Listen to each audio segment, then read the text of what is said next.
हरे कृष्णा। भगवत गीता की इस वीडियो में हम शुरू करेंगे 14वें अध्याय का 5वां श्लोक। अब भगवान शुरू कर रहे हैं हमें सतोगुण, रजोगुण और तमोगुण के बारे में ज्ञान देना। भगवत गीता में इस बारे में पहले भी तीसरे अध्याय से ही चर्चा शुरू हो गई थी। अब थोड़ा भगवान और डिटेल में इस अध्याय में इन तीनों गुणों पर चर्चा करेंगे। भगवान कह रहे हैं कि भौतिक प्रकृति 3 गुणों से युक्त है। याद रखना, तीनों गुण भौतिक हैं। हम भक्ति की बात करते हैं तो वो इन तीनों गुणों से ऊपर है। तीनों गुण कौन कौन से हैं? सतोगुण, रजोगुण और तमोगुण। भक्ति सतोगुण नहीं है, भक्ति शुद्ध सतोगुण है। इंग्लिश की बुक अगर आप पढ़ते हैं तो आप पाएंगे सतोगुण इज मोड ऑफ गुडनेस, रजोगुण is mode of passion and तमोगुण is mode of ignorance. And फिर सतोगुण क्या हुआ? प्योर गुडनेस, है ना। तो हिंदी में हम बात कर रहे हैं तो ये हुआ सतोगुण, रजोगुण, तमोगुण। हे महाभाव अर्जुन, जो शाश्वत जीव प्रकृति के संसर्ग में आता है, हम पहले ही पढ़ चुके 14वें अध्याय में, इसी अध्याय में तीसरे और चौथे में, कि भगवान पुरुष बनकर प्रकृति को गर्भस्थ करते हैं और उससे जीव का जन्म होता है। चौथे श्लोक में भगवान ने कहा, अहम बीज प्रदय पिता सर्व योनेशु कौन्ते, जितनी भी योनियां हैं सब में मैं ही बीज प्रदाता पिता हूं। और 5वें श्लोक में क्या भगवान कह रहे हैं? जब जीव इस प्रकृति के संपर्क में आता है, मतलब उससे कनेक्ट होता है, तो ये तीनों गुण में जकड़ा जाता है। वो या तो तमोगुणी होगा, या रजोगुणी होगा, या सतोगुणी होगा, या तीनों मिश्रित होंगे।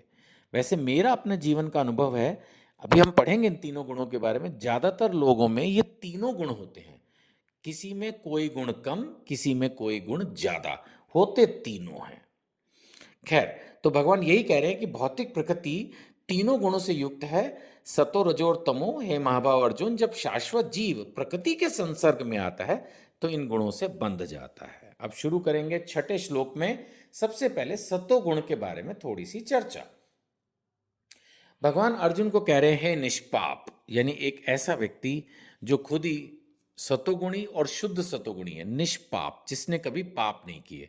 भगवान कह रहे हैं कि सतोगुण जो है ये अन्य गुणों की अपेक्षा अधिक शुद्ध होने के कारण, सतोगुणी व्यक्ति होता है शांत व्यक्ति, सदाचारी, जो झूठ नहीं बोलता, पाप नहीं करता, किसी का दुख नहीं करता, किसी को सताता नहीं, चोरी नहीं करता, झूठ नहीं बोलता, नॉनवेज नहीं खाता।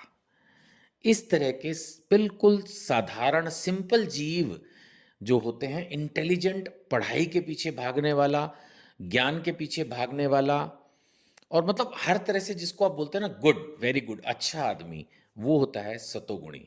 तो भगवान कह रहे हैं कि सतोगुणी अन्य गुणों की अपेक्षा अधिक शुद्ध होने के कारण प्रकाश प्रदान करने वाला और मनुष्य को सारे पाप कर्मों से मुक्त कराने वाला होता है। नेचुरली वो पाप करता ही नहीं, अगर करे भी होते हैं तो धीरे धीरे उनका प्रभाव खत्म हो जाता है। और ऐसा व्यक्ति बहुत शांत नेचर का होता है, सबसे मीठा बोलता है, सबकी इज्जत करता है, सब उसकी इज्जत करते हैं।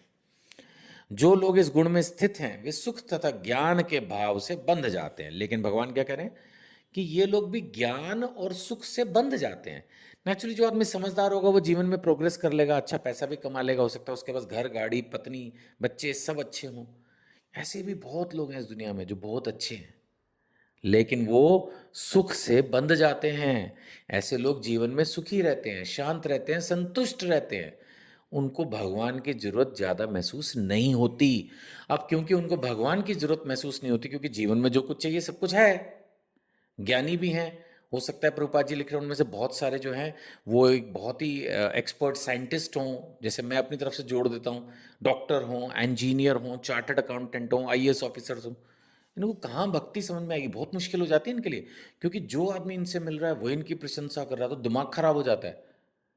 उनको लगता रे बाप रे, हम तो भाई कोई सुपर ह्यूमन है। कोई सुपर वुपर ह्यूमन नहीं होते, साधारण जीव होते हैं, सतोगुणी होते हैं, अच्छे होते हैं, समझदार होते हैं, पढ़े लिखे होते हैं, लेकिन ये भी फंस जाते हैं इस भौतिक जगत में।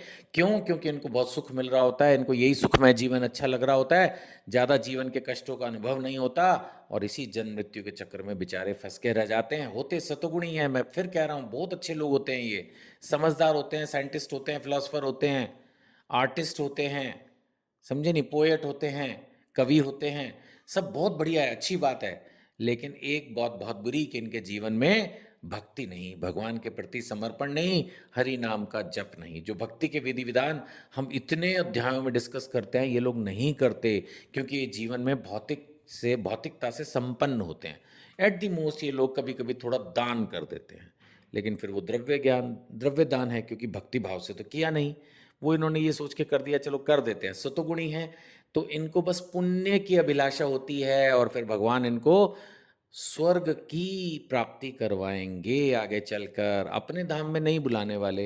ये लोग ऐश करेंगे, मैं ये नहीं कह रहा इनको कोई प्रॉब्लम आएगी, खूब ऐश करेंगे दबा के, लेकिन प्रॉब्लम वही है, 9वें अध्याय में भी भगवान डिस्कस कर चुके हैं, जब ये ऐश करने का इनका पीरियड, चाहे वो 10,000 साल हो चाहे 10 करोड़ साल, जब वो खत्म हो जाएगा तो वापस इस धरती पर आना होगा। That is the problem. तो सतोगुणी व्यक्ति सब कुछ अच्छा होके भी अगर भक्ति में नहीं है, तो ऐसा सतोगुणी व्यक्ति भी भगवान क्या कह रहे हैं कि वो सुख और ज्ञान के भाव में बंध जाते हैं। तो समझना होगा कि हमें सतोगुण से शुद्ध सतोगुण में जाना है, भक्त बनना जरूरी है। सिर्फ ये कहना, कई लोग कहते हैं हमने जीवन में किसी का बुरा नहीं किया, वो ठीक है, ऐसे लोग सतोगुणी हैं, स्वर्ग जाने के लिए एलिजिबल हैं, भगवान के धाम जाने के लिए वो फिर भी एलिजिबल नहीं हो पाएंगे जब तक उनमें मन में भगवान कृष्ण के प्रति भक्ति में, प्रेम में पूजा। भगवान ने क्या कहा था, है ना, सततम कीर्तयन्तो माम भजताम प्रीति पूर्वकम। कई बार अलग अलग भगवान ने कितने इतने मीठे शब्द भगवत गीता में बोले हैं, तो फिर वो सब तो है नहीं उनके जीवन में। अच्छे हैं, किसी का बुरा नहीं किया, वो ठीक है, लेकिन ना तो प्रचार किया, दूसरों का तो भला नहीं किया ना सर आपने। अपना, आपने किसी का बुरा नहीं किया, ये ठीक है, लेकिन अच्छा किसका किया, ये भी तो एक पॉइंट है। और अच्छा, सबसे अच्छा क्या है, और वो यही है कि आध्यात्मिक ज्ञान प्रदान करना दूसरों को। खैर, हम, आप समझ ही रहे हैं मैं क्या कहना चाह रहा हूँ। तो सभी लोगों को चाहिए भक्ति करें। हरे कृष्ण कृष्ण कृष्ण हरे हरे, हरे राम राम राम हरे हरे। आने वाले श्लोकों में हम रजोगुण तमोगुण पर भी चर्चा करेंगे। हरे कृष्णा।